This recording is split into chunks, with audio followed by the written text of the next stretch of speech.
You'll straighten me out if I don't. So welcome everyone. We're glad you're with us. Hey, I just want to say that we won't have a live meeting in the next two Saturday nights, but we will be back the 1st of October. And anyway, I'm glad for all of you being here and for all of you out there. By the way, we're on 5 different platforms. Hopefully we got the 5th one back on this week because we've been missing it the last couple of weeks, which was my actual Facebook site.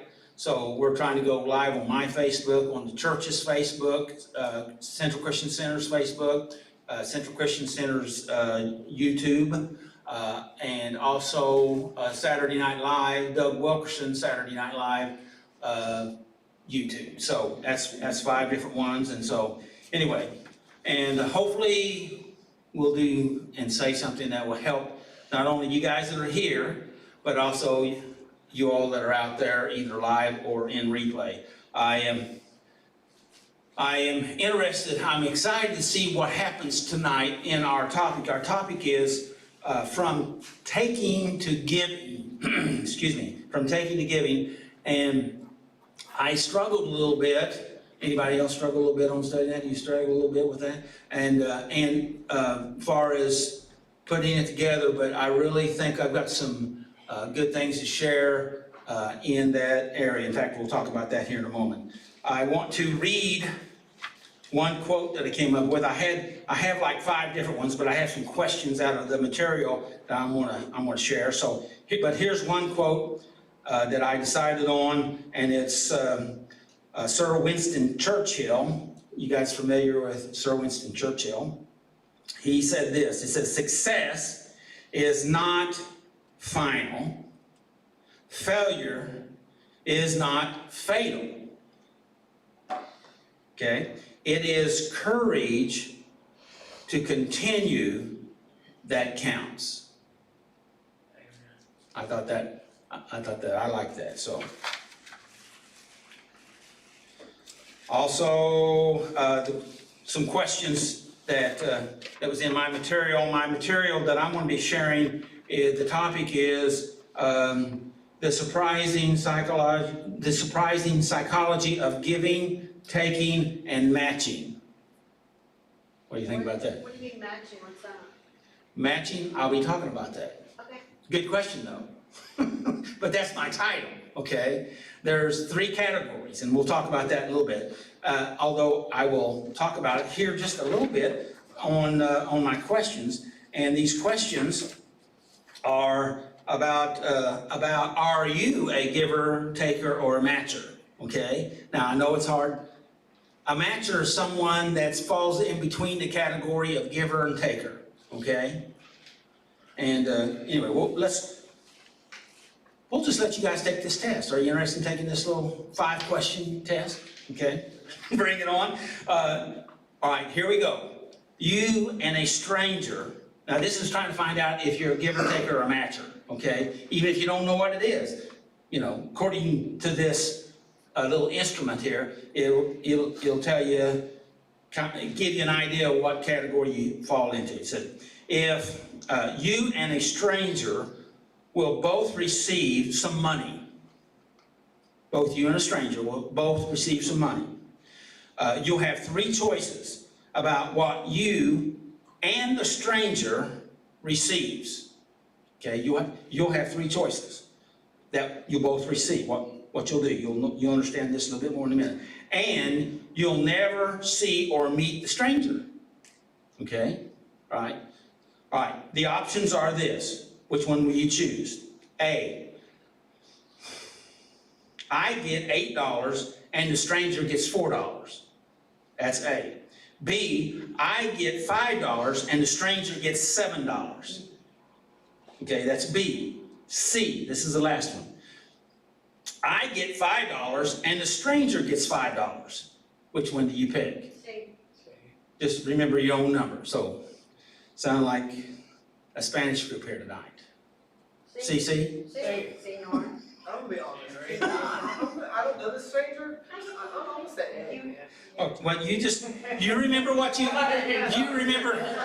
remember what you're saying, but, and so number two, I gotta get right through this. So in 2002, after the devastation that was caused by Hurricane Katrina, a U.S. bank executive led a team of employees on a trip to rebuild New Orleans. 3 answers here, okay? All right, which one do you choose? Why? No, let me ask the startup question. Why do you think he did this? 3 answers, 3 options, excuse me. He wants to make headlines for being a generous, giving organization. That's A. B. He feels compassionate for the victims and wants to do whatever he could to help, okay? He felt compassion for the victims and wanted to do whatever he could to help. C, he wants to show his support for the bank employees whose family members were in New Orleans. A, B, or C? A. All of them. You have to pick one. This is your test. No. Oh, I'm gonna go with A again. Okay, all right, that's interesting. Anybody else? I don't know, that's tricky. Yeah. Thanks for tricking me. 3 questions, that's. We're talking about a banker though. Well, Third question, you're applying for a job as a manager. And the way that I understand this question is, this is in a company that you're already working in, and you're switching positions and you're applying for a manager position. And a former boss writes you a glowing recommendation letter. What would you be most likely to do? A, B, and C. Okay, this is what would you be most likely to do? All right, go out of my way to make a good impression on my new boss so that I can line up other strong recommendations for me in the future. A. B. All the above. You haven't even heard them all yet. Offer to write a recommendation letter for someone. This is B. Write a recommendation letter for someone of your own letter for one of my own former employees so that I can pay it forward. That's B. C. Look for ways to help that former boss so that I can pay him back. C. Yeah. Or you got a suntan, don't you? Or is that something wrong? Okay, you got it down? A, B, or C? Got it? All right, number 4, you're working on a project with 2 clients, and there are 3 tasks that need to be done, okay? This is a group that you're working on with 2 other colleagues, okay?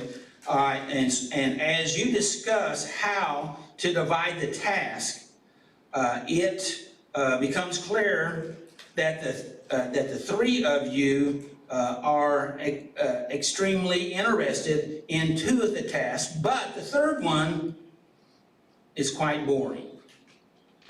What would you do? Okay? So 2 of them are good, 1 of them is bad, each one's taking a category. What do you do? All right? So here's the options. Try to convince one of your colleagues to do the boring task.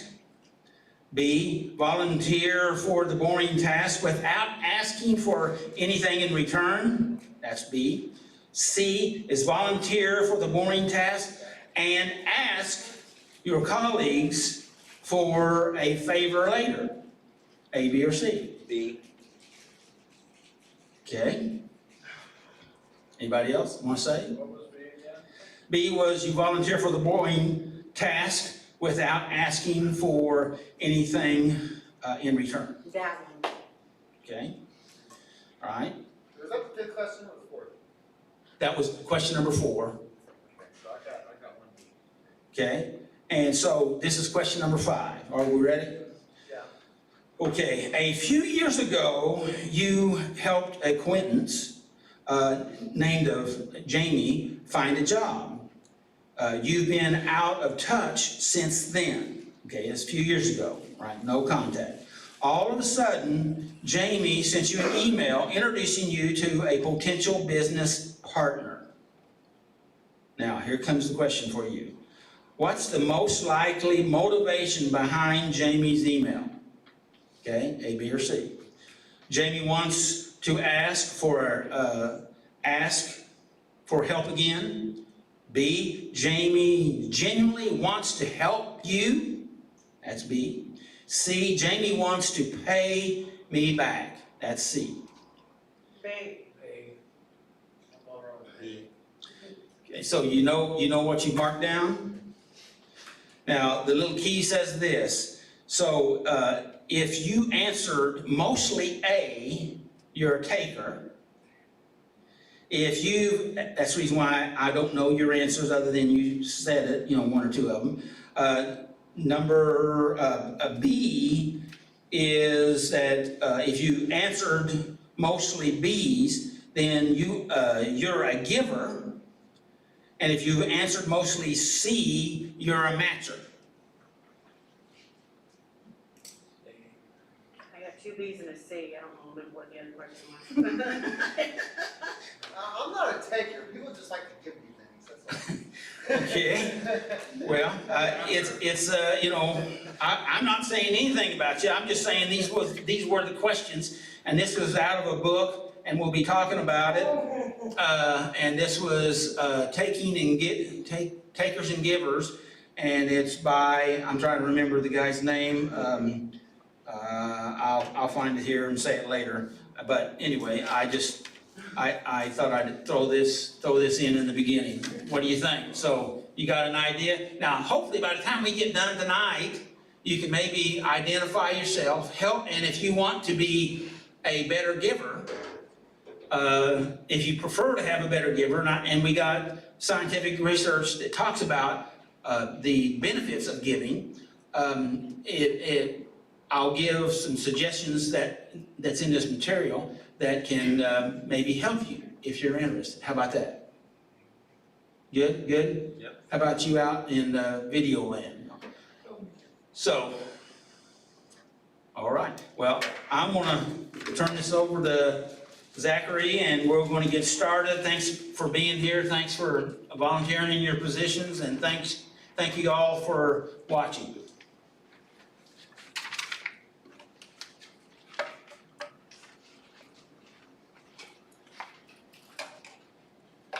All right, hello everybody. Howdy. We are going to read the 12 steps, and John's going to do that for us tonight. Please welcome John.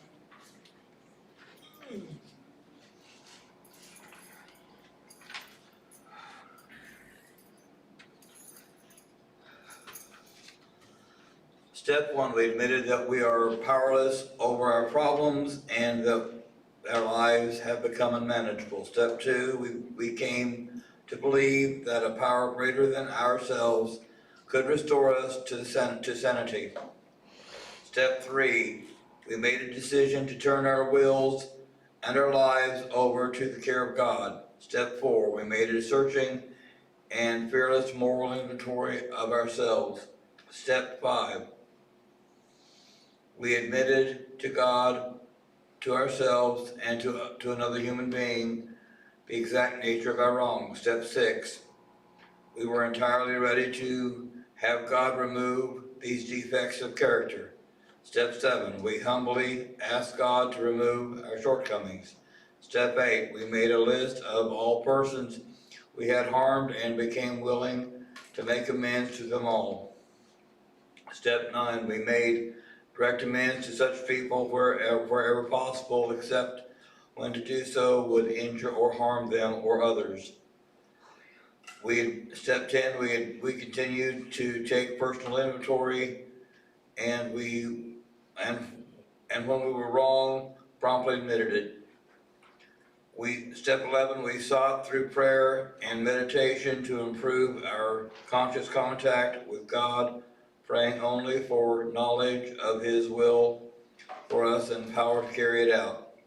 Step 12, having had a spiritual awakening as a result of these steps, we tried to carry this message to others and to practice these principles in all of our affairs. Thank you, John. Thanks, John. Thank you, John. Yep.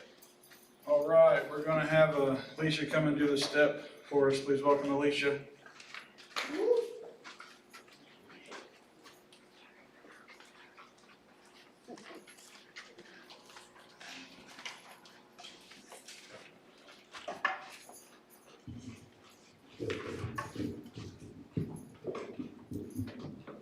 Okay, so we are on step 9. And tonight, from the taker to the giver. Step 9 is we make direct amends to such people wherever possible, except to do so would injure them or others. Let's see. When we were feeding our addictions, it is easy to become consumed by our own needs. Nothing matters except getting what we crave so desperately. We may have to lie, cheat, kill, or steal, but that doesn't stop us. Within our families and communities, we become known as takers, trampling over the feelings and needs of others. Our Bible reading is out of Luke. Zacchaeus had the same problem. His hunger for riches above him drove him to betray his own people by collecting taxes for the oppressive Roman government. He was hated by his own people and considered a thief, an extortioner, and a traitor. But when Jesus reached out to him, he changed dramatically. Meanwhile, Zacchaeus stood before the Lord and said, "I will give half of my wealth to the poor, Lord, and if I have cheated people on their taxes, I will give them back 4 times as much." Jesus responded, "Salvation has come to this home today." Luke 19:8-9. Zacchaeus went beyond just paying back what he had taken. For the first time in a long time, he saw the needs of others and wanted to be a giver. Making amends includes paying back what we have taken whenever possible. Some of us may even seize the opportunity to go further, giving more than we took.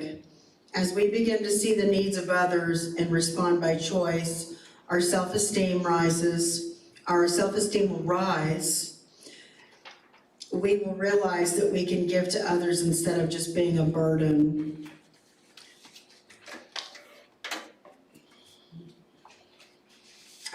Some of the questions in the book, there's 2 of them from taker to giver. As far as being a taker and a giver, I think Doug said earlier, a matcher.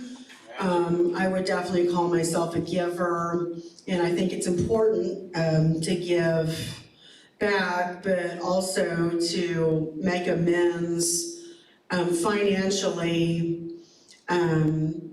paying back what you owe to any such person or authority or someone personally is important, not just saying you're sorry, but to actually work that out. And I know that I've worked on that and set goals for myself. I was in a lot of trouble with the law and stuff that I had done, and stealing items from stores in my addiction, and just going place to place, lying, cheating, stealing, and, and doing it in such a way that, it probably was narcissistic or maybe for convenience or manipulation, or just to get something that I wanted, so I could have a place to stay when things got pretty heavy, when I didn't, and I ended up roaming the streets. Just did some of the disgusting things that I did, you know, maybe not personally stealing from a person, but I definitely did my fair share of crimes. So, it took me about a few years to pay off, criminal issues or whatever, different places that I got in trouble, but I did. It was definitely a goal for me and made me feel so good. So I wanted to go farther, and anything that I had messed up financially, I wanted to definitely deal with it. And because I was growing up and I wanted better for myself, definitely, and I've kept working on it. And actually, I was gonna start working on rebuilding my credit, and I know that that's what God wants me to do. And actually, a debt collector reached out to me a couple of weeks ago, and I started paying off an old debt. And so I think that I'm exactly where God wants me to be right now. And financially, I'm in a good spot, and I'm able to do things that I couldn't do before, you know, which was get honest. So it says to name the people, list the financial amends that you owe, and name the people and the amounts. Thank God that I can just list those in my head now and not have to be on a piece of paper of people that I owe, and besides apology, or, you know, just working that out as I go and get a little bit better. Giving, I love to give, and a lot of things I've sorted out with myself of what I really need and don't need, and how I can, you know, make the most of my time and my money and my energy, you know, to help other people. And, you know, that's the most rewarding thing to me right now, is to help somebody else and, you know, kind of just show them the way and just keep setting goals, you know, and how they can set goals too, to be a better person and to resolve these issues and to make restitution. So the next question is, am I willing to go to any lengths to offer amends, and what risks are involved? I think my behavior was extremely risky and spontaneous and elusive, which led me to some really stupid, which seems stupid now, some mental health diagnoses, which is actually, you know, me being those two things, you know, just selfish, spontaneous, ignorant. I mean, just not dealing with anything the correct way. So it's really not risky for me to do that anymore. It's beneficial. I hope I'm not screaming into that. It's beneficial, and, you know, it's helping me be successful as a person and in society and in a community and in the ministry that I'm in, and it's taking me places. So I don't, that's just where I'm at with making amends. It's financial right now. So God does occasionally bring a person back around me that, you know, I do need to make amends with. And, you know, sometimes I can say I'm sorry, and sometimes it's better just to not say anything. You know, I don't want to injure someone, and I definitely don't want to injure myself, but, you know, I think as far as taking, it was more of an emotional thing for me, and just kind of like, you know, making people feel sorry for me. I didn't even realize I was doing that until it was brought to my attention. I was, you know, and then somebody said, "Stop it," and I was like, "Whoa," you know, yeah, it was me being a victim. So I'm not a victim anymore, I'm a victor, and, you know, we can be victorious and, you know, make restitution. So That's all I got. I hope that helped. Good. Sure. Consider us good. All right, thank you, Alicia. We're gonna have Tommy come give the reflection. Please welcome Tommy.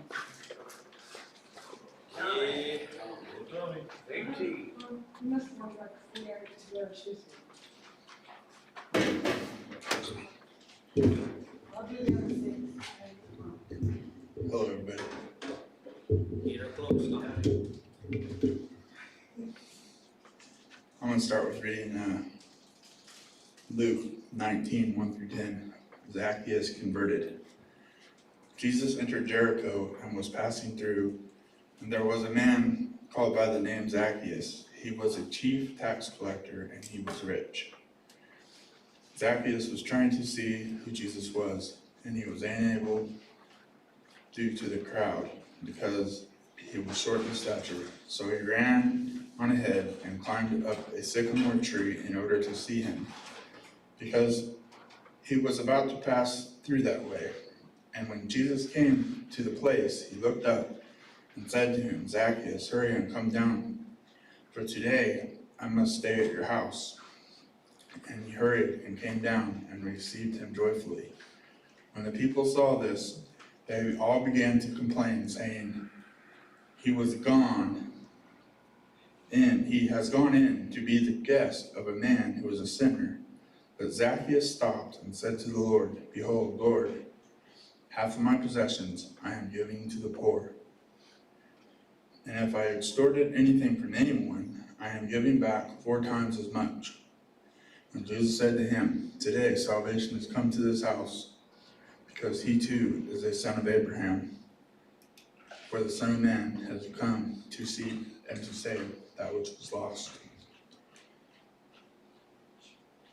I started thinking about narcissism. And I said, Hey, Tommy, what do you think he said salvation has come to to this house or home today? well, that's one of my questions down here. Okay.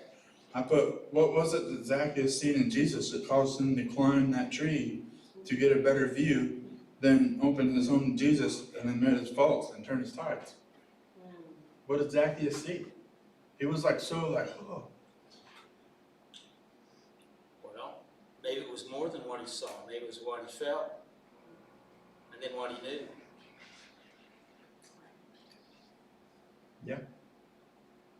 That makes sense. So your question was? Well, what do you think he meant by salvation? According to the way it's written in the NLT, salvation has come to this home today. That was at the end of Yeah, 9. okay, yes. Because. he Yeah, saw I now. agree, because I You think saw the it error now. of his ways. Because he changed. he changed. Yeah, praise God. And did he just change his behavior? No, he changed his activity.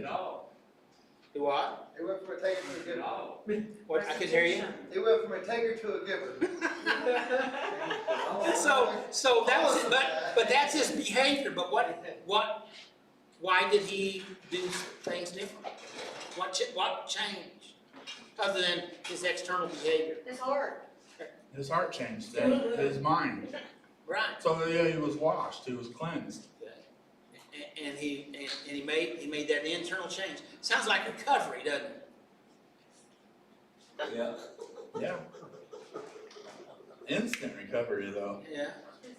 Can we? Well, I mean, I'm sure that he still had to walk out his decision, Yeah, just like everybody that's in recovery yeah. has to walk out their decision. And so, Because we're going instantly. and just because he said that he made a commitment, doesn't mean that he actually fulfilled that commitment, right? Oh, We're I know. assuming that he did. I know that from my own personal life. There you go. But I'm sure there was some back and forth because he's a human, right?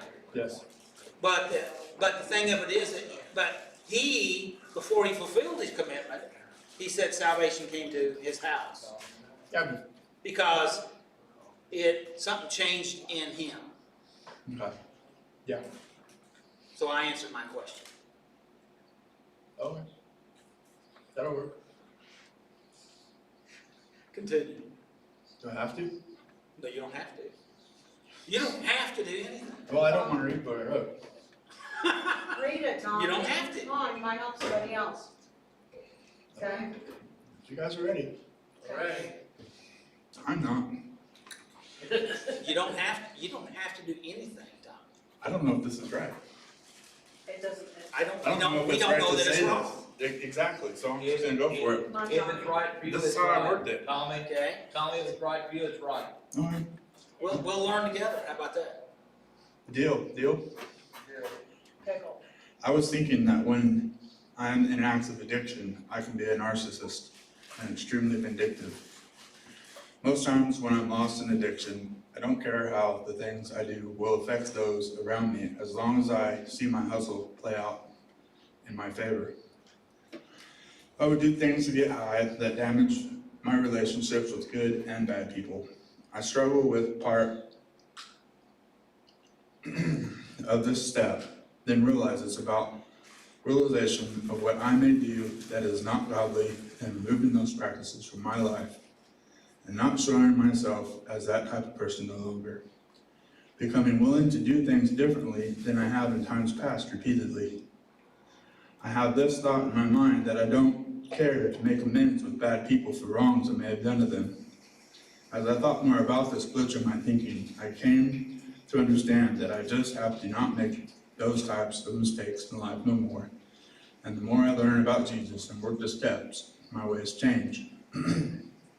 I believe in the truth in the Bible, so I'm willing to make amends with people. At the same time, I'm not going to be mentally abused or taken advantage of by those from my past in the process. Praise God. What's wrong with that? I don't know. That's super. I'm gonna be talking about that. And don't let me forget. Okay. I mean, hey, It's not, now, when I read that to myself, because usually I read it a few times during the week, I got busy this week, and the only time I got to read it was like Thursday and then right here, so it was like a big shocker emotionally when I sat down over there and read this and was like, oh, I'm gonna take half of this out, and I'm like, no, you're not, dude. So what in that was so troubling? The last part, Yes, I'm and, not gonna be mentally abused or taken advantage of, and I'm not gonna make amends with bad people. now can we tear that apart and look at it? Let's do it. Alright, so, what's wrong with that statement? Why It's do a you double feel negative. uncomfortable? It's a double I'm negative. not gonna be abused and taken advantage of. Well, because I've seen it happen. I've had it happen. Yeah, so what's wrong with that statement? It's like, Why are you uncomfortable with it? because I'm like pre-planning what's gonna happen already before it Then even what happens. risks are you willing to take, like that last question? Well, it could be, but isn't it healthy to set up healthy boundaries? Yeah. Okay, so if you're setting up healthy boundaries, is that, like planning how you're gonna navigate through a situation in a healthier way? I guess I was looking at it wrong. No, you're looking at it, Christians are not supposed to be that way. They're supposed to be just givers and be No, pushovers. I was actually looking at all people, not just Christians, because Well, But I'm not gonna go there right now. But the fact of it is, we have that fantasy belief that we're givers, we're supposed to be givers, and we're supposed to be pushovers. No. Yeah. That's what, I deal with that a lot from yes, people. that's A because, lot. that's because that belief is out there. Now, the question is that a realistic belief? No, because the Bible says that God will sort that out. Okay, and so, congratulations. Yeah, Thank you. that's really good. That's taking a risk, That's a big step. yeah. But I just thought this when you were saying setting up boundaries. Because I was looking at the mentally abused and not being taken advantage of part in a negative way. Like I'd already been mentally abused and taken Well- advantage of and beat up and dragged through the mud. But you have. Yeah, but in the future process of this, I don't have to look at that part. I can know when this is You can recognize it. stop, and walk away. There you go. Check it, change it. Yeah. Right? Okay. I hold no I'm right game. to this music, but Kenny Rogers, Cowardly County, gotta hear this message. I think it's really good, Tommy, that you would not wanna put yourself in that situation again. You know, because whoever you were dealing with. I wasn't at the raised around time, Christians. I may- really wasn't. You know, and I haven't really done a lot of Christians bad things to them, you know? I really haven't. Most of the bad things I did in my addictions were to myself. You know, and that's why this part of the step's so hard to me, you know? Because I don't see going and making amends with the people from growing up that taught me to do the things I did for so many years after they walked away from me and said, oh, you're wrong for doing what you do. And it's like, wait, you taught me this. That's why I kind of struggle with this part of this step. making Congratulations. people- That you Thank you. struggle. Isn't that great? Yeah, it's a That good means you're feel, it's a good feeling. It means you're growing up. It's a good feeling. Congratulations. It sucks sometimes, but it's, No, it's always tough to grow up, yeah, for all of us. at least I can breathe and get up in the morning and take care of myself and, yeah, that's all I got, unless you have more questions for me. More interrogation. No, just kidding.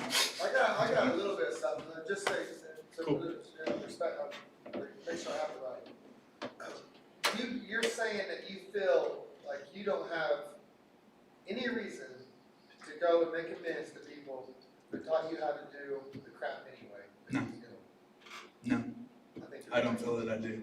Yeah, cause I don't feel like that. I don't feel that's like, cool, most of, 'cause I'm honestly, most of them are dead. Yeah. Most of them have passed away.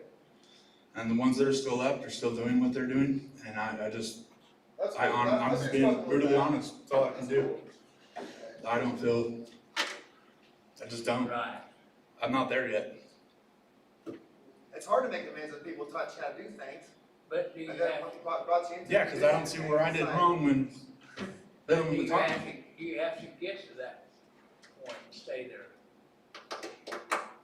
Right, I understand I that. struggle with that too. You know, it said Jesus was without sin, but could you imagine what, I wonder if you know, like, how hard would it have been to go to the cross if, well, I guess he went innocent, which would made it harder, but I don't know, it's just, imagine if Jesus wasn't, you know, didn't, what if he did sin? What if, you know, he didn't, the Bible says he did not, he says he was totally without it, so he was. So you knew better. But let's just say that he did get around some people that taught, instead of him being able to be an influence to them, that they influenced him. You know, which is our case. You know, we got influenced, you know, by the world. Jesus did not. Jesus influenced the world. Yeah. But it just makes you wonder. It's just like, you know, it's like, I know he understands it. Good, thank God, you know, that God had that plan of salvation for us, but, Yeah. you know, we're not, we are supposed to be like Christ, but it's by his blood. But it's a good thing that we're still able to be, you know, called children of God, even though we really wasn't, that wasn't. We're not And perfect. we're in yet. wrong for that too. I truly believe that I will not hold anybody accountable for what I chose to do, even if I was taught it. But making amends with them, especially when they're still doing the same things, is just nonsense. I just can't. I mean, Yeah. I see it as pointless. I see it as opening myself up for them to attack me and try to get me back into living their life the way they do.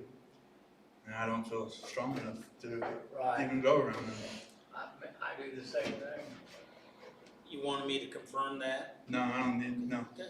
If you want to, I mean, no. If you don't need it, then why? I'm just saying it. Good, Because it's honesty. good. Thank you. Thanks, Tommy. You're welcome.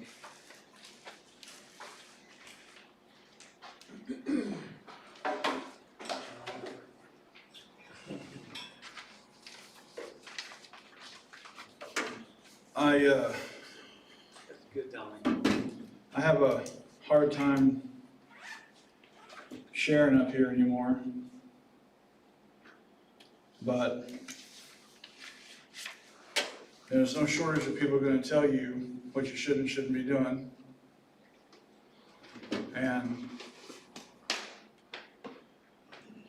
you know, if you are one of those individuals that kind of did your own thing you didn't bring a lot of people into what you were doing, Yeah, then you ain't got anybody to make amends to.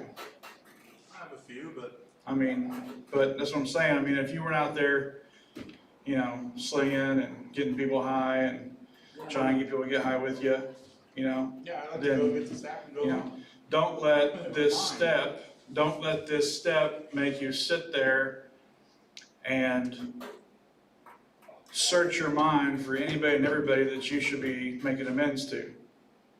Right. Because that's not what the step is.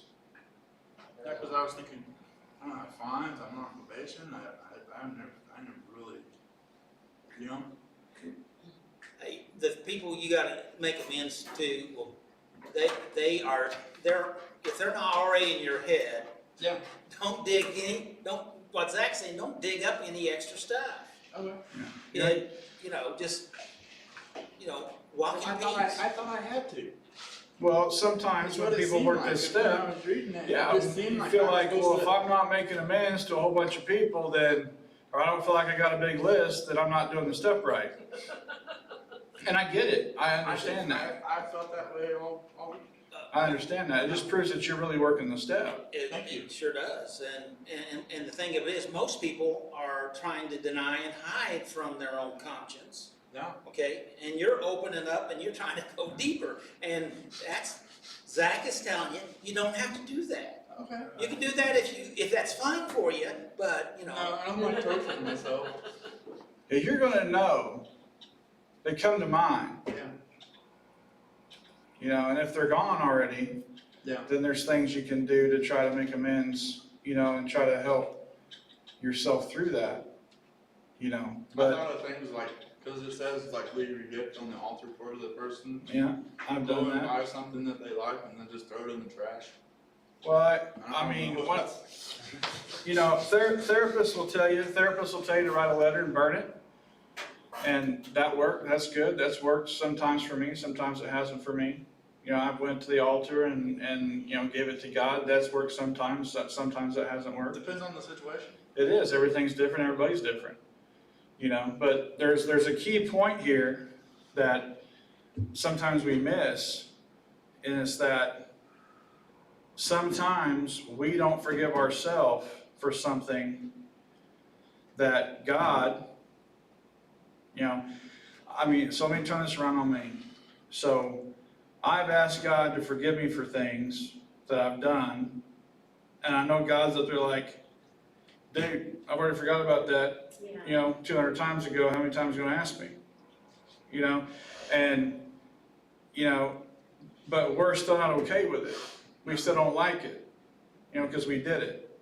And we have to remember that when we go look in the mirror, the person, we're responsible, okay? We're responsible.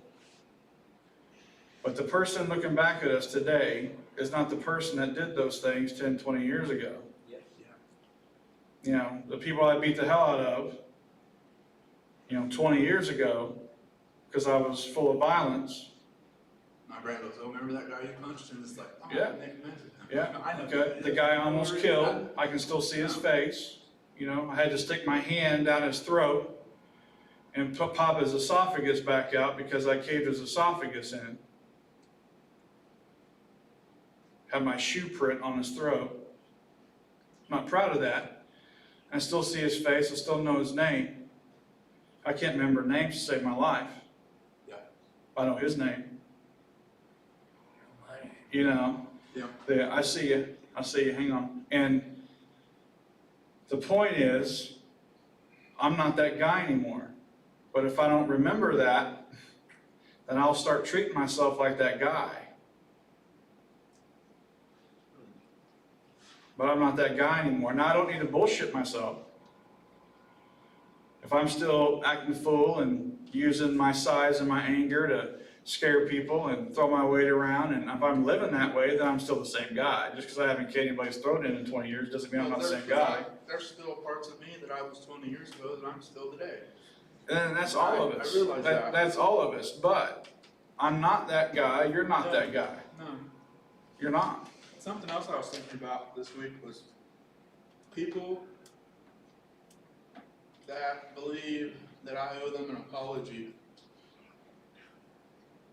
And they owe you one. but they owe me, they actually, they're the ones that did all this stuff, but anytime I tried to apologize to them, they make up lies. And the lies just build and build and build, and into where I'm just this horrible person, and then they try to put the lies out in the community, and it's like, so I just, that's what I was saying, I don't wanna make amends with certain people. So I wanna say something real extreme, okay? Yeah, Just to give attention to how this really is, how this feels. yeah, It's like a rapist who rapes somebody and says, you need to apologize to me because of how you were dressed today. okay, that's, yeah, How nuts is that? that's the same. But how often does that happen? Like, I taught you how to use, I loaded the syringe and I stuck it in your arm, But it was your fault. but I'm sober now and you're still using. Your fault. Yeah. So that happens all the time. People forget from which they came I remember. and they don't want to remember what they did. They don't want to make amends to you, they don't know how. Yeah. So if you can make amends to them for nothing, then they feel like they're it doesn't really work, Yeah. but in the moment they feel better. What'd you have, Doug? I'm the same way, from slinging and blah, blah, blah. I even watched a girl flop in the bathroom. Why should I go and make amends with them? They're still using actively, so why should I? Might help them change. Well, I would say don't, When someone help me, because if you're sober and they're not, you don't need to be anywhere near them. right, Now, if they get sober fine. and then the Lord leads you to do that, see, because that's the thing, is it people leading you, or you leading you, or is it the Lord leading you? Because if you're working the step Yeah, and you're making that list, then the Lord should be directing that, right? yeah. That's right. Because I've heard people tell me stories about, the woman that I had the affair with, I really want to make amends to her, so I went to make amends and slept with her again. That wasn't God. Yeah. That was you wanting to put her on a list because you want to see how she was looking. Why don't And then we he's go? mad because she got pregnant and had an abortion. I ain't trying to do dope no more. Right, but do you see my point? I mean, we can be our own worst enemy. We set ourselves up to fail all the time, and we got to quit BSing ourselves. Right. Yeah, I don't Yeah. want to put myself in that position. You don't put But yourself I in a don't position to wanna say fail. that I don't have nothing. I was thinking back on a lot of the situations over the last few years that I have made amends with certain people. And that came to my mind of the people I have made amends with. And I was like, There was a time. and that was a good feeling when I made amends with the certain people over the last couple of years. That felt good. Right. That was nice, because now we see each other, or they might call, or I might never hear from them again, but that's a nice feeling. But I bet that you would say it's different when you know it's God leading you and you leading you. Yeah, because most of those times it was me just wanting to clear up the air with them, Right. because I knew it was the right thing to do at that time, because I either seen them in public, I was put in a situation where I had to interact with them, so I wanted to go around the fire, clear the air, so that there was no problem when you got to the place, or whatever, And I'm not saying that's entirely bad, but that can be dangerous. What did you have? 9 out of 10 of my people are active. You need to change your people. Right, that's what I've been told, and I tried, and they just keep bugging me, keep bugging me, Yeah. keep bugging me. So, You gotta block that number. It's bad. It feels bad. well, I don't mean that, it's not on the door. Well, I mean, here's the thing. Go ahead. I'm sorry. Go ahead. Tell them, hey, you can't come back here, come back here, I'm gonna have to call me, you know what? Yeah, and then they call you a cop caller and everything else, but here's the deal. If you don't protect your recovery, They're gonna screw like it up. it's a newborn baby, like it's precious, They'll screw it up on me, you ain't gonna have it. Because it is delicate. yeah. It's not them screwing it up for you. Well, I mean, It's you that- screwing it up for you. Yeah. No, not you doing it. You're not letting them, you're doing it. Yeah, you're making choices. If you open the door, you chose to open the door because you knew, even if you lied to yourself, even if I lied to myself, you knew what was gonna happen when they came inside. Yeah. Someone knocking on my door, they got dope in their pocket. If I open the door, You're inviting the dope in. I don't wanna see them. Right, I wanna see their dope. yeah, I mean, and get rid of it when you get done, which that never seems to happen. yeah, so. Is that something you wanna say? Okay, because I saw you squirming there a minute. No, I'm just listening very intently. There are just some things I thought about, like, I contacted a buddy's, I had a lady at work, she had a gall on her tree, and I have a buddy that knows all about trees, so I was gonna contact him, I ended up contacting his wife. And as he was just sitting there talking, I was thinking, well, me and my buddy prayed together, but me and his wife never did. And I was like, thinking in my head, and she's called me back a couple times, and I haven't been in a position where I can answer, do videos and chat with her, but, I thought, they say when you leave your old friend, you have to leave them all the way behind. Until you get yourself right, and then you start making your choices. Well, I haven't got myself all the way right yet, of course, so, Well, I'm just sitting there thinking in you guys' pockets, like, is it a good idea to talk to anyone of my past right now, or should I wait another year down the road and then say, hey, guys, with the immense thing, I was thinking about calling her back just to tell her I'm sorry for the times that I yelled at in her house. you know what? You just gotta check yourself, because there's a lot of things we wanna do that are noble, and we wanna do them because they make us feel better, and I get it. I really get it, but we gotta ask ourselves, I don't know how many times I ask myself, am I BSing myself? Because I can, I'm good with that. am I setting myself up for failure? Because I can, I have. Can write several volumes of a book series on that, and we all do it. It's just some of us lie to ourselves more than others about doing it, but it's, we have to take care of ourselves, and this stuff is serious. We have to not play around with it. But anyway, please welcome Doug.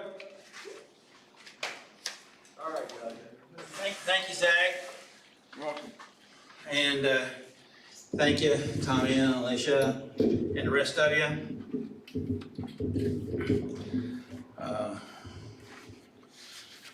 We do have some discussions around here, don't we?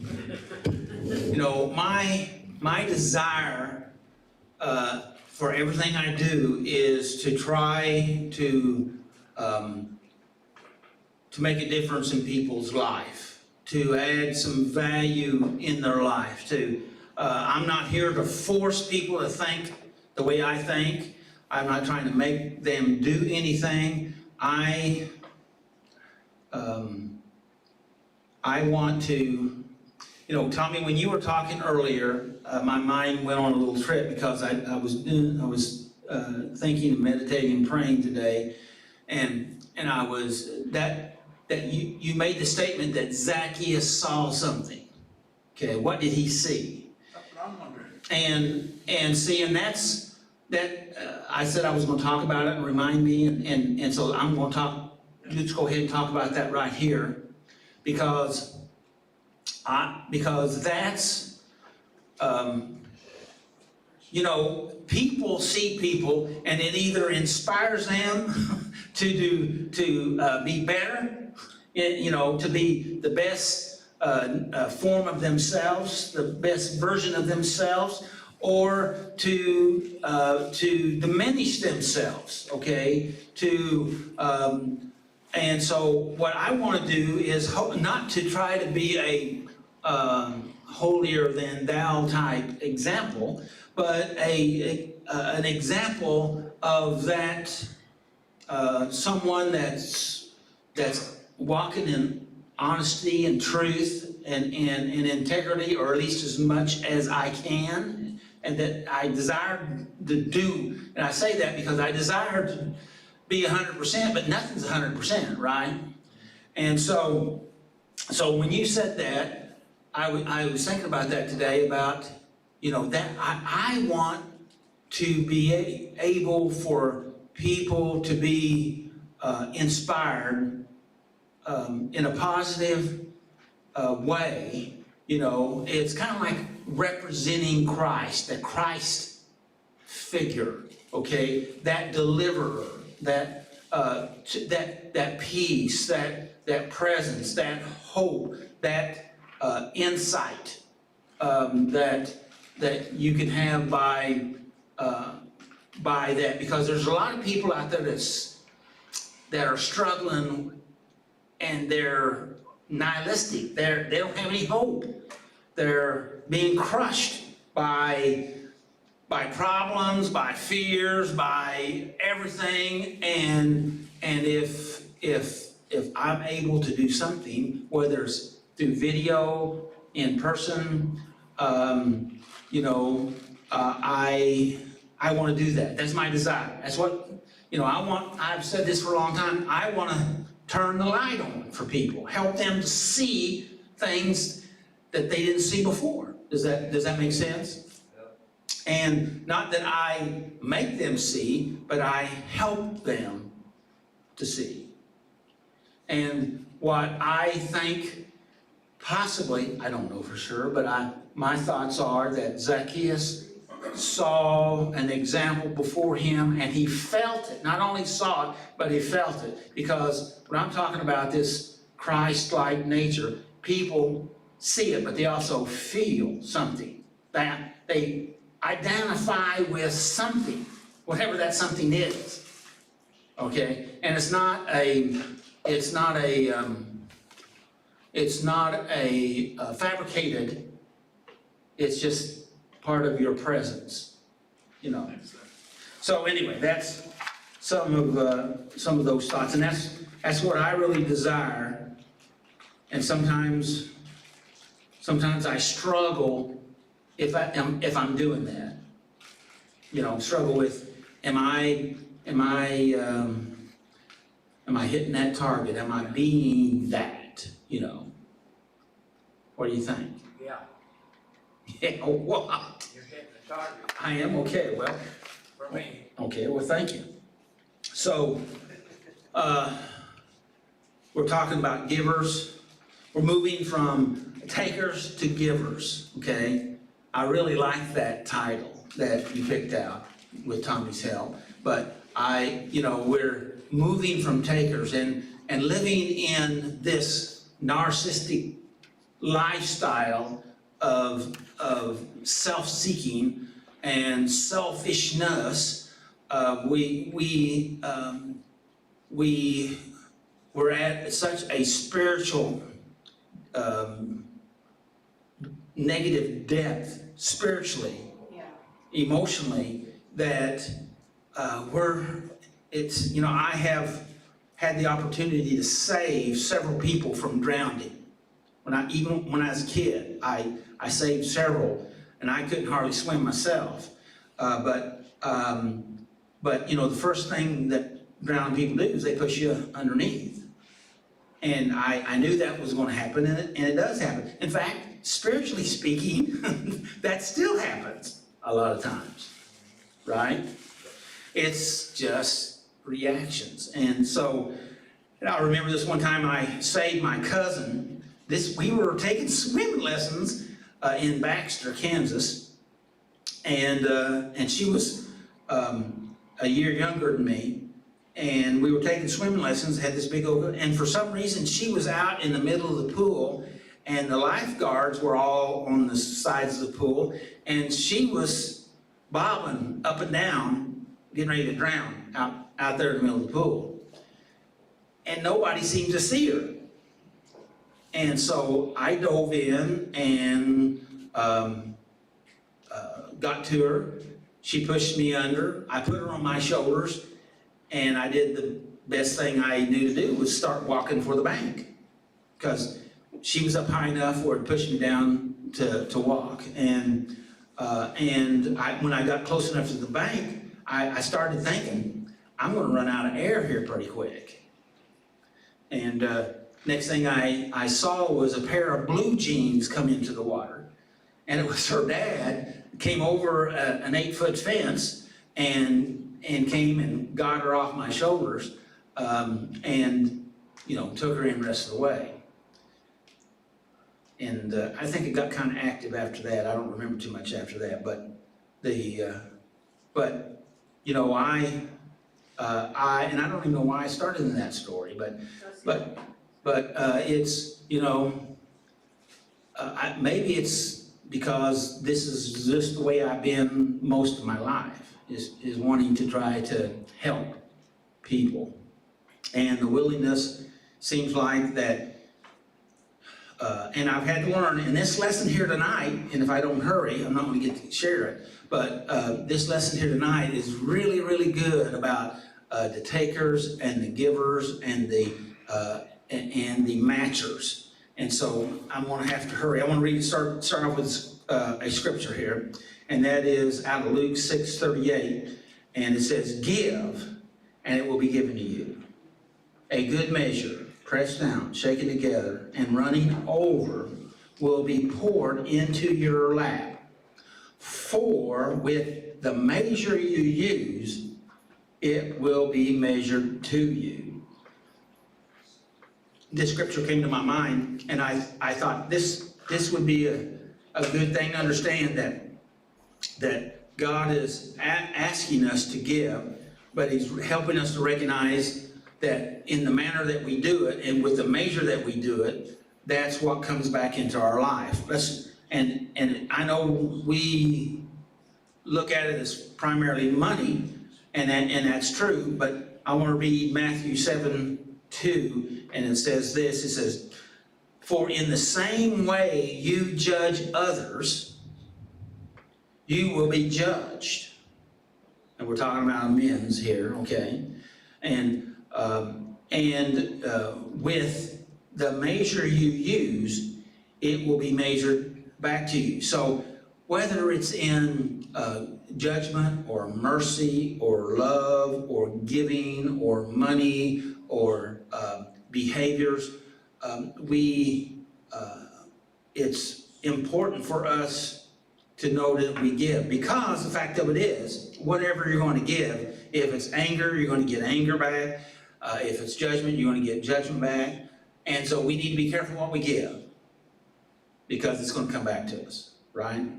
So giving is a very important principle. So, and in giving, oftentimes we look at, well, in Galatians 6:7 and 8, he says, "For wherever a man sows, so he also shall reap." And it goes the same for women also, by the way. And so whatever we plant, that's what's going to come back to us.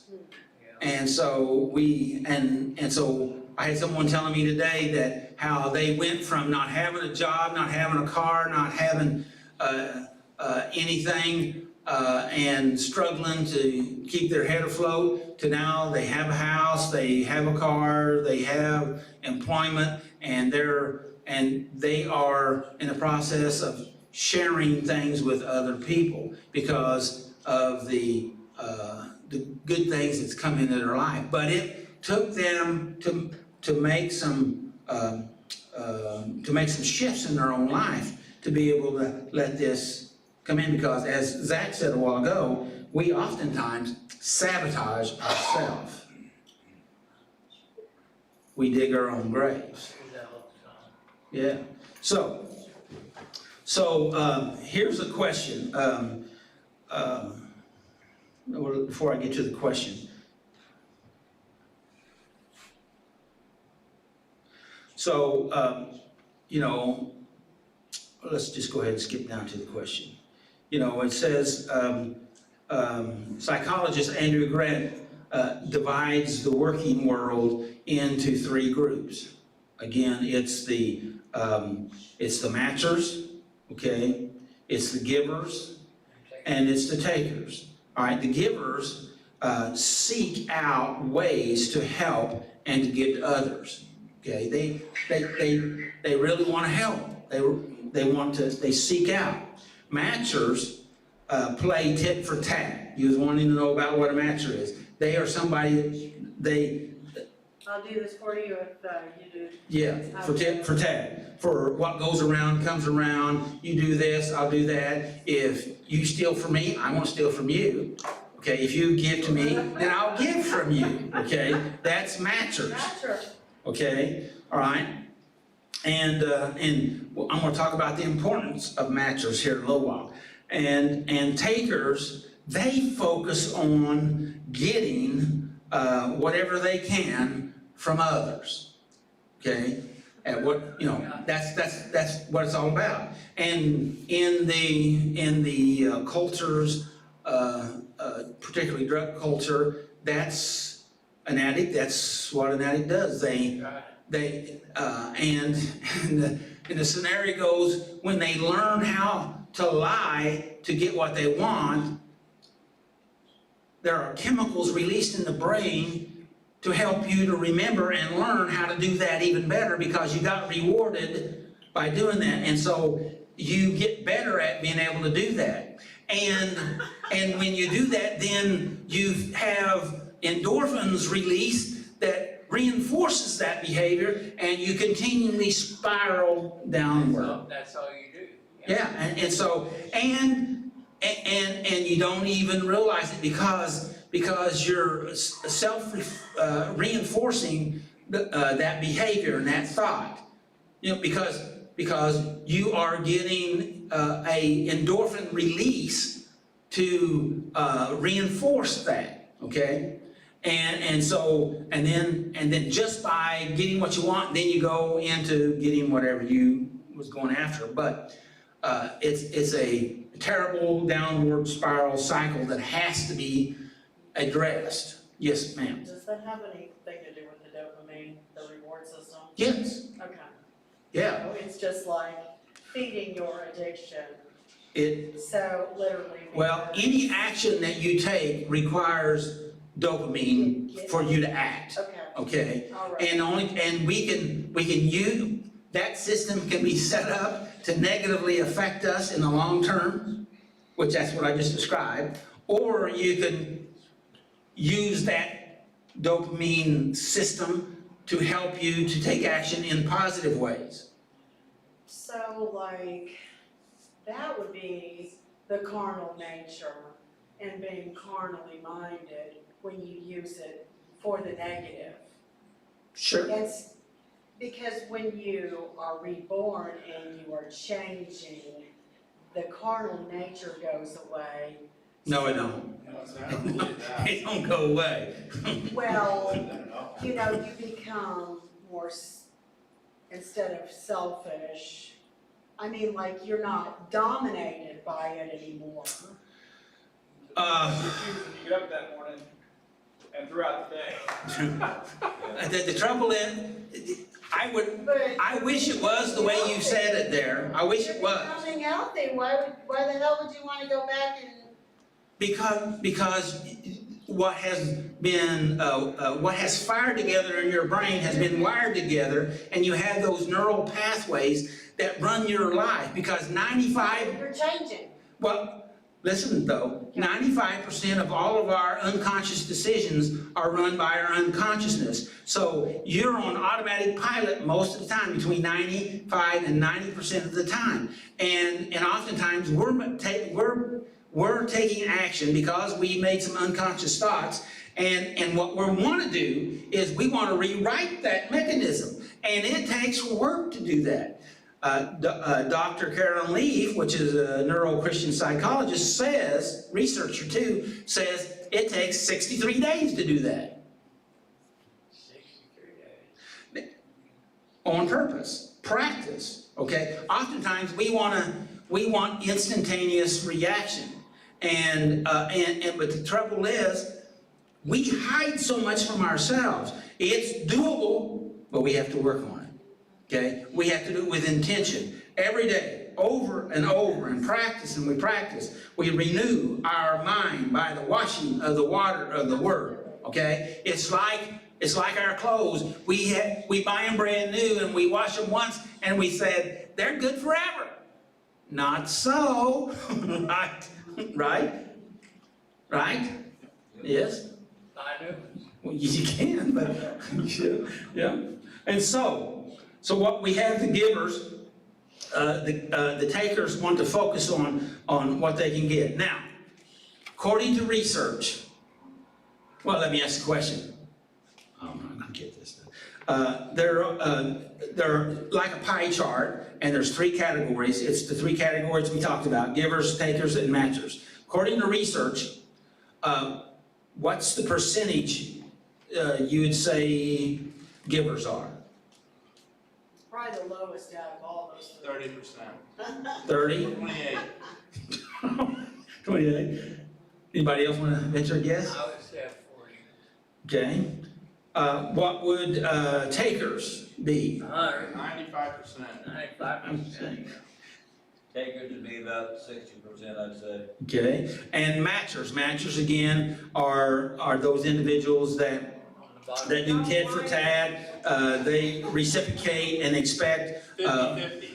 50. Okay. All right. I'm going to tell you what they say their research is. Now, recognize that what your statements are directly linked to probably your, well, not probably, to your experiences in life. Does that make sense? Yeah. What your answers were. Okay, here's what the research says. Givers are 25%. 25%. I was gonna say 20. Takers are 19%. So it's lower than we thought. I put me in there too. All right. And matchers are 56%. Okay. All right. Yes. All right. Here's one of the big takeaways, and that is well, let's see where we're at. Can givers be happy? Okay. And WebMD says this. It says givers really are the happiest. Yeah. Okay? All right? In fact, they go on to say that givers overall, their state is happier because they act less selfish. Okay? And they feel fulfilled. Okay? All right, so this article that I want to touch on, there's 5 things in this article, if I remember correctly. The surprising psychology of giving, taking, and matching, and I thought I had the name here, but I think I got it on the next page maybe.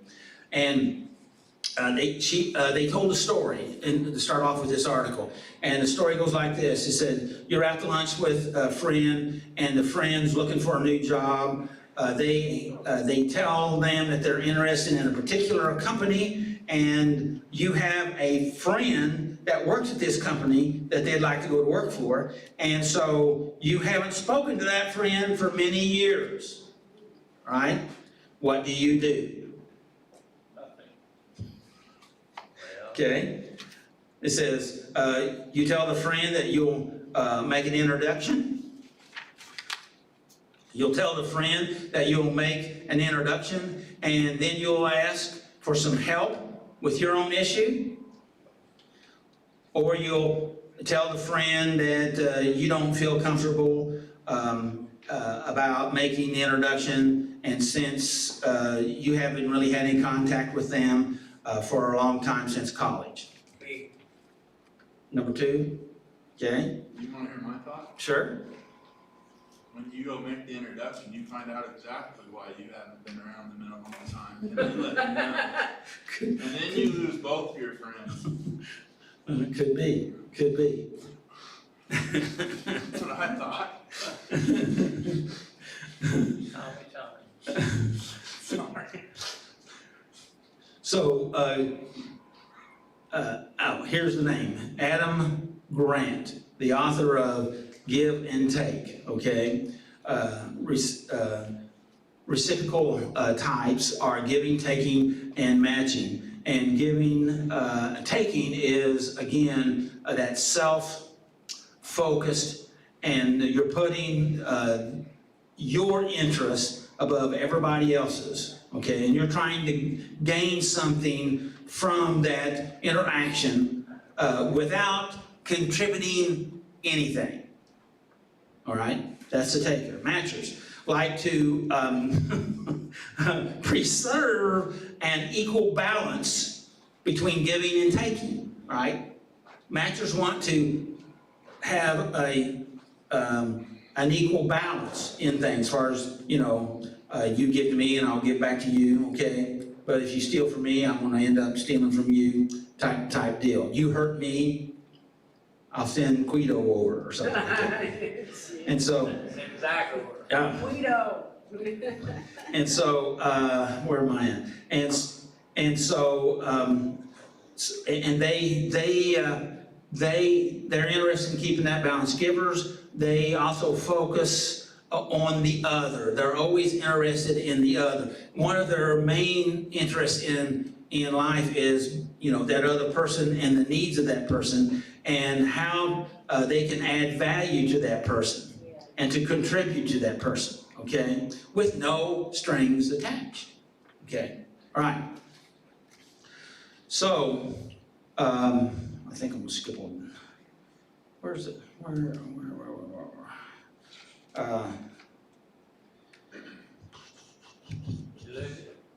I'm just looking to what to leave out, because I only had 7 pages. So I give or take a guess. I want to go to that. Okay, why is that? I can't do why is that if I don't know what we're talking about from that page. Okay, all right.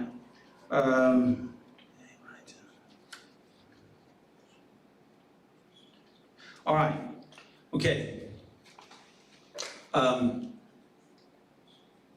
The question is, what in a business world, what is the best performer out of these 3 categories? Okay, right? And the answer is, well, takers are at the bottom of the ladder. They're on the bottom rung of the performance scale. Givers are. Okay, givers are at the bottom. Givers are on the bottom. They have to serve its heart. Do what? They have to serve its heart. I- I think. They're, Whoever's last. oh, they have to serve themselves. Okay, didn't register. And so, but they are happier than the rest of the group. Are the happier than the takers, the happier than the matchers. But the rest of the story is, on this bell curve, you know, bell curve goes like this, and givers are on both extremes. So they're not only the most non-performer or less performer or worse performer as far as in the working business. They seem to miss out on a lot. But they're also, on the other end of the bell curve, they are the highest performers, okay? So they're both. They're made up of both, you know, and there's answer why, and I think I'm gonna go answer why, and I think I'll go ahead and answer that now. And that is because there are 2 types of givers, and this goes to what we were talking about a while ago, and that is a selfless giver, and then there is the otherish giver. Okay, and that the selfish, the selfless giver is that you're willing to do so much for other people that you sacrifice your own well-being for them, so that if it's in a work relationship, in other words, you do other people's work for them and you don't get yours done, or you pay other people's bills and and your bills are left unpaid, okay? Or, you know, you sacrifice yourself, and you're loving, all right? But the trouble is, it puts you in a deficit, okay? Does that make sense? Yeah. All right? But the otherish type of giver is they take some, they learn some strategies how to give, because takers will take everything you got until you don't have anything else, right? Yep. You know, we've heard the stories forever of people that they come into some money and then all the friends show up. We even get that in the scriptures of the prodigal son or the lost son. And that the friends show up while you got the money, okay? Party time, and we're gonna spend their money You ain't got the money. until you don't have the money. And the money don't last long, okay? You know, I've seen it happen with people that's been in this meeting. Said, I'm gonna be getting this money, and I said, well, now we need to create a plan to help you to hold on to this money, and they agreed to that plan until they walked out the door. They walked out the door. The next time I saw them Forward. was they didn't have any money, and it was several months later, and they were in way worse shape than they were when they were in my office. Do I? Oh, and so, but that person learns, Tommy, healthy boundaries. There are people that I figure out that I can't give to. All right, some strategies that I've learned with people is, and in my earlier years, I learned to say to people that wanted to borrow money, they're just borrowing money. I said, well, I'll tell you what I'll do. I will loan you that money, but I will never loan you anything else until this is paid back. Right. You know what that does? Sometimes. That stops them from borrowing money from you. Well, I mean, no, I come and ask. I said, wait a minute. Didn't I loan you this? And the deal was, I would never loan you any more until, yeah, that was the deal. I've had this thought, people that constantly ask for help. Or they ask for help, and you know they really don't need it, but you help them anyways. I realized, well, I'll help you this one time, but I'm never gonna help you again. That's a thought, yes, and you can do that. And see, the trouble is, it's not them, it's us. That's what I thought. Okay. My brain was the one coming up with all this Yeah. stuff, and so We had a fellow that was a part of our meeting here and part of our church, and he got into a situation, and and anyway, we ended up paying his rent for several months. They sent him to me and they said, you need to talk to him, he needs to do something about, you know, those things. And so we talked and we came up with a plan, 3 things he needed to do in 30 days, okay? And if you don't do these 3 things in 30 days, or at least work on those 3 things, then we can't pay your rent anymore. Because, you know, you need to take care of yourself. We've already helped you several months. And so we come up with a plan. When he came back in 30 days, sitting in my office, asking, you know, I said, well, okay. Tell me what you've accomplished on the 3 things we set out. Nothing. Not a shot. Okay? And see, and it's real hard to say, no. It's hard to say, no, you did, you know. That's a taker. And so, he didn't like it. And it forced him into some different situations. Now, it took him a year or so, okay, to do the 3 things and we agreed on that he needed to do, okay? And he did it. But and when he did that, things started shifting in his life, okay? But we have to take responsibility for our life. And see, I wanted to give, and we did, all right, for a good long while. But then we have to draw a line somewhere, right? So, the important thing about matchers is, again, they want to create a balance, okay?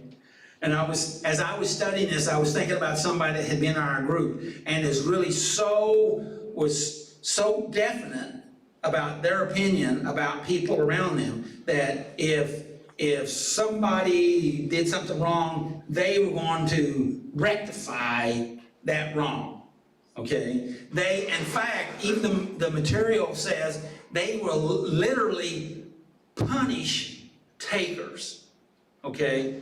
Because takers take and hurt and harm other people. And so, strong matchers will try to rectify the scales, and they will reinforce a giver because they recognize the good in the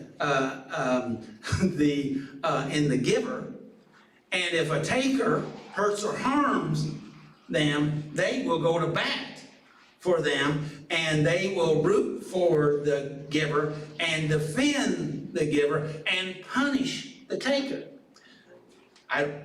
Does any of those behaviors come to mind about somebody you happen to know, or maybe you got some of those same characteristics?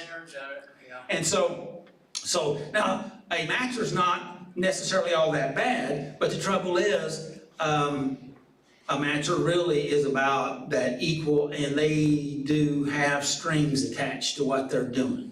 You follow me? Yeah. Does that make sense? Yes.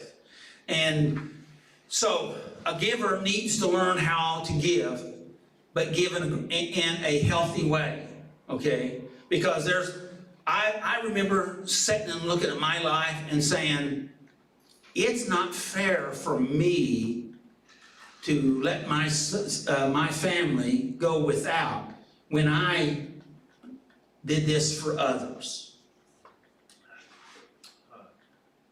And it's not, okay? And I said, I have to make some changes. Boundaries. Now, it's a good thing. And I felt bad when I didn't do it, because I felt like, well, you should freely give, all right? And yes, I should freely give, but at the same time, there are healthy boundaries in there, and we have to figure those out. Okay? Because there are takers out there that are looking Good say. for givers Yeah. that they can take from. I've run across a type of taker that seeks out other takers and directs them to the giver. That's disgusting. Does that make sense? Say that again. Oh, God, no. I wondered if there's like a type of taker that looks for other takers like themselves. And when they find a giver, they want to share the giver with all these takers. So that they look like, they're like, you know, they're the giver. Yeah, yeah. Yeah, that's pretty They think they're doing it. And they want a cut of it. And then what, Yes. Yeah, they want a cut of it. Yeah. Gross. Yes, yes, No. yes. Tommy. What? Nothing, I didn't want my head to ever go to that place. But, and so what we have to do is we have to be aware of, now I know this may be off our men's topic just a little bit, making amends, but we have to be aware of takers out there. All right? And that doesn't mean that we're mean to them. That doesn't mean we harm them. That doesn't mean that we don't love them, okay? But we have to learn how to operate with them. You follow me? Yep. Okay? Now this person, he's a great guy, okay? I love him. Invested a lot of time in him, okay? But there was this issue in his life he had to navigate through.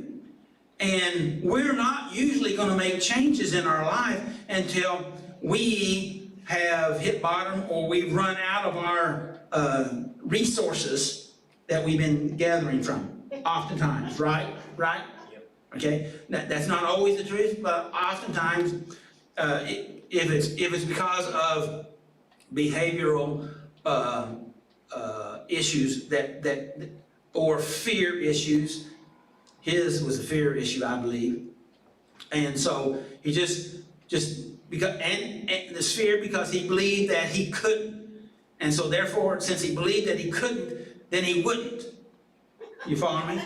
Yeah. But he did. You follow me? Yeah. And that's, I'm not trying to be funny, because it was a hard, difficult task for him.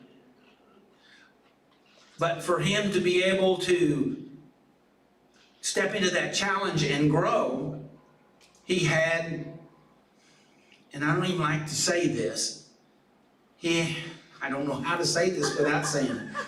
Just say. He just, I don't like saying this word, but force him in to getting real with himself, okay? Because I don't believe in force. I couldn't, in true love and honesty, enable him any further. You follow me? People that are takers almost force givers to enable them while in their delusion. Yes. And so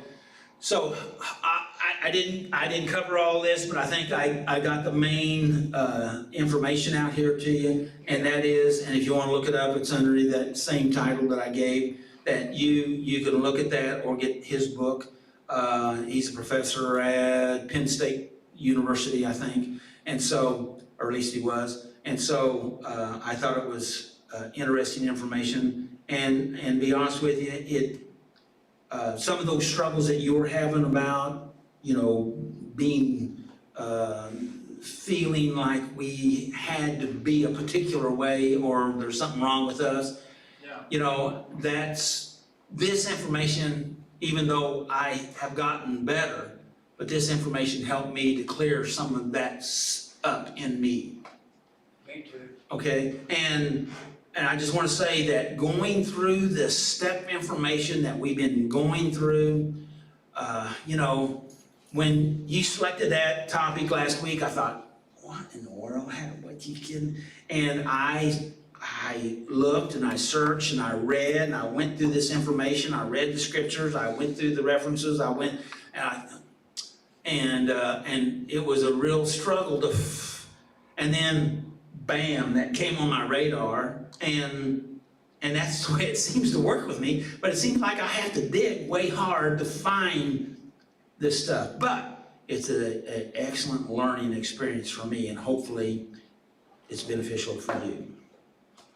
So, any questions? This was deep. Millions. Tommy, you're not a lot back, dude. Awesome. You made my stomach hurt. It's just like, it's all the way upside down. I almost had to walk away when you said that. That was harsh. Which part? The takers, the seek Yeah, takers, they go give them the never, givers. It's that's like, criminal. dang, man. That's So, well, I'm you said I'm not narcissistic. sure I want to do that. like criminalistic, narcissistic kind of goes hand in hand to me. Yes. Like, I don't know, I learn something every day, but hopefully, my mind will stay innocent. Well, just remember, we will not be here next week live meeting, and we will not be the week after that. Come to my house. Well, I'm going to be out of town, so